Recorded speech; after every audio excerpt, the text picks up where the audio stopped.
बिस्मिल्लाहिर्रहमानिर्रहीम। अस्सलाम वालेकुम। मोहम्मद मुस्तफ़ा हाज़िर खिदमत है।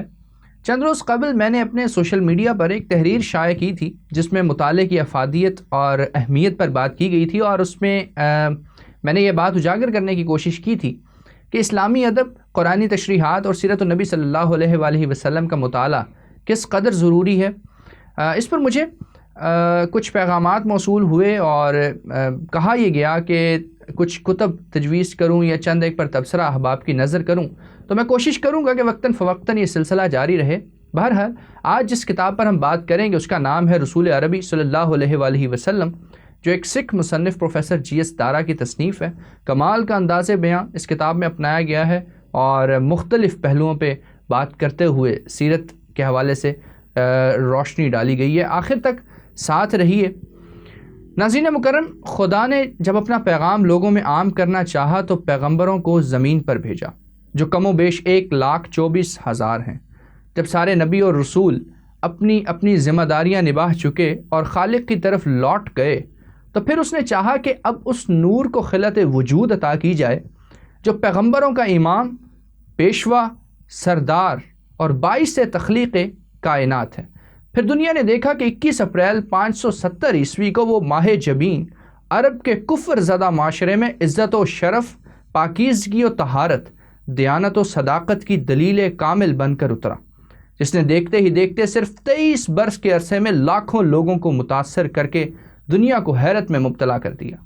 दुनिया भर के लिखने वालों ने चाहा कि उस पैगंबर अमन को खिराज अक़ीदत पेश किया जाए जिसने इतने कम अरसे में अमन को बरकरार रखते हुए लोगों के दिलों के साथ साथ अरब माशरे के रस्म व रवाज तक को बदल के रख दिया।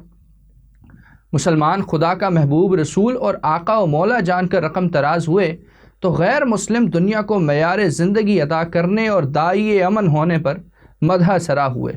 उन लिखने वालों में एक नाम प्रोफेसर जी.एस. दारा का है, जिनका ताल्लुक़ तो सिख कम्युनिटी से है, लेकिन उनकी सीरत नबी पर लिखी गई ये किताब रसूल अरबी सल्लल्लाहु अलैहि वसल्लम किसी शाहकार से कम नहीं।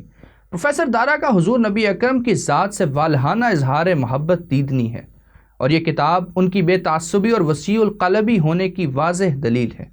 किताब का दिबाचा सैयद सलमान नदवी ने लिखा, जिनका ताल्लुक़ बरसग़ीर के एक तारीख़ साज इदारा नुदवतुल उलमा से है।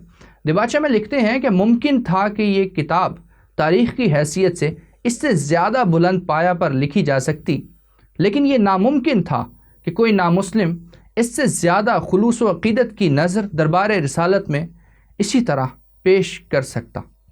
किताब का पेश लफ्ज़ हफीज़ जालंधरी का लिखा हुआ है, और उनसे कौन वाकिफ़ नहीं, तराना पाकिस्तान के खालिक और अदबी दुनिया में एक दमकता हुआ नाम। अब यहाँ पे एक बात जहन में आती है कि एक सिख कैसे इस तरफ माइल हुआ। तो जैसे मैंने बेशतर मकामात पर यह बात उजागर करने की कोशिश की कि मुताला इंसान की शख्सियत पर बहुत गहरे असरात मुरतब करता है, यही एक बड़ी वजह है जो मुसन्निफ़ को इस किताब के लिखने की तरफ लाई। वो ख़ुद लिखते हैं कि जूँ जूँ मेरा मुताला बढ़ता गया उतनी ही हज़रत सल्लल्लाहु अलैहि वसल्लम की अज़मत मेरे दिल में बढ़ती गई। अब बात कर लेते हैं इस किताब की। तो इसमें 25 बाब हैं और हुज़ूर नबी अकरम की सीरत मुबारका के मुख्तलिफ़ पहलुओं पर रोशनी डाली गई है। अरब के समाज पर लोगों के रहन सहन पर बात करते हुए फिर वो हुज़ूर की तशरीफ़ आवरी, हुज़ूर के अजदाद का मुख्तसर ज़िक्र करते हुए आगे बढ़ते हैं। अब काबिल गौर बात यह है कि उनका कुरानी मुताला भी इस किताब से झलकता है। मिसाल के तौर पर वो लिखते हैं, सूरतुल बकरा के रुकू 15 में रकम है कि हज़रत इब्राहीम अलैहिस्सलाम ने दुआ की थी, ए खुदा मक्का वालों में एक नबी उन्हीं में से भेज। ऐसा ही सूरह सफ़ के पहले रुकू में भी मंदर्ज है, और इंजील यूहन्ना के 16वें बाब में भी मरकूम है कि हज़रत ईसा ने अपनी कौम को बिशारत दी कि मेरे बाद एक नबी आएगा, नाम उसका अहमद होगा सल्लल्लाहु अलैहि वसल्लम। तो ये चीज़ें उनके ना सिर्फ इस्लाम बल्कि बैनुल मज़ाहब मुतालिक पर दलील हैं। हज़रत की तशरीफ़ आवरी के हवाले से लिखते हैं, साने ने अपनी सनत के बारहा करिश्मे दिखाए, गूनगू शमारू बनाए और अजीब व गरीब माहरू दिखलाए, मगर ज़ाते हक़ ने अब के वो कान खूबी बताई जहाँ से आलम भर के खूबा ने अपनी अपनी मलाहत पाई। इसके अलावा मुसन्निफ़ ने अशार को बड़ी उम्दगी से शामिल किया है। हुज़ूर की विलादत का जिक्र करते हुए ये अशार शामिल किए, जब हुस्न अज़ल पर्दाए इम्कान में आया, हर रंग बहर रंग हर एक शान में आया, حرمت سے ملائک نے اسے سجدہ کیا، جس وقت وہ صورت انسان میں آیا، اول وہی آخر وہی ظاہر وہی باطن، مذکور یہی آیت قرآن میں آیا۔ حضور کے صادق و امین ہونے کو جس طرح سے رقم کیا ہے وہ بھی کیا کمال ہے۔ لکھتے ہیں کہ جس جگ میں محبت کا معیار زر اور پریت کی پرکھ پیسہ ہو گیا ہو، وہاں مال و متاع کے خریداروں کی دلداری بھلا بجز ریاکاری کس طرح ہوگی۔ جس جگ میں حرص و ہوس کا اس قدر زور ہو، محبت کا عالمگیر قحط ہو، وہاں مکر و فریب سے دور بھاگنا، راستی پر چلنا، جھوٹ سے کنارہ کرنا اور صادق اور امین کہلانا یہ کس کا کام ہے۔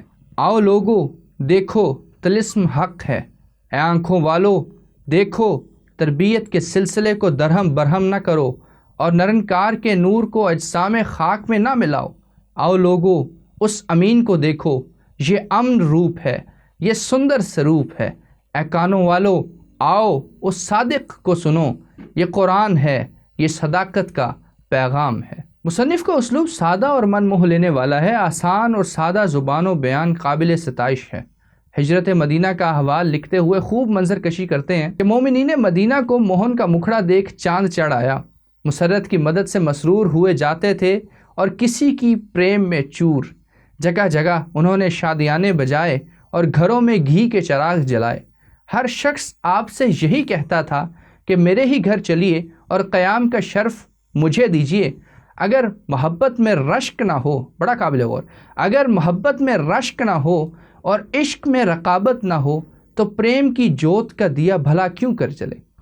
فتح مکہ کے موقع پر جب حضور نبی اکرم صلی اللہ علیہ وآلہ وسلم نے فوئے عام یعنی عام معافی کا اعلان کیا تو اس پر مصنف لکھتے ہیں، قتل عام دنیا کی تواریخ میں اکثر سنتے تھے مگر قاتلوں کی معافی نہ سنی تھی، اور عقل سے پوچھو تو وہ اب بھی نہ مانے کہ ایک بندہ خدا بندگان خدا پر اتنا رحم و فضل کر سکتا ہے کہ قاتلوں کو عام معافی دے دے، مگر اس بیچاری بھولی بھٹکی عقل کو اس ایک کی کیا خبر۔ وہ ایک رسول خدا، وہ ایک رحمت کا دریا، نہ اسے کینہ سے کام نہ انتقام سے غرض، وہ رحم کا چشمہ، وہ محبت کا منبع، وہ بندہ کبریا، وہ حبیب خدا۔ تو دیکھیے اس کتاب میں کس قدر خوبصورت طرز تحریر کو اپنایا گیا ہے، اور خاص طور پر جو تعصب سے پاک انداز بیان ہے وہ اب اس کتاب کو آپ کو ضرور پڑھنا چاہیے، اور آپ خود اس بات کا اقرار کریں گے کہ واقعی ایک جدا گانہ انداز بیان ہے۔ تو چونکہ اس سلسلے میں یہ پہلی ویڈیو تھی کتب کے حوالے سے اور خاص طور پہ سیرت النبی کے حوالے سے، کوشش کروں گا کہ آئندہ آنے والی ویڈیوز میں آپ کے سامنے سیرت پر لکھی جانے والی مختلف کتب کو رکھوں، اور خاص طور پہ میری کوشش ہوگی کہ جو غیر مسلموں کا کام ہے یا ویسٹرن لٹریچر ہے اسلام کے متعلق سیرت النبی صلی اللہ علیہ وآلہ وسلم کے حوالے سے، ہم اس پہ زیادہ گفتگو کریں۔ تو بہرحال اپنا خیال رکھیے، اجازت دیجیے، اللہ نگہبان۔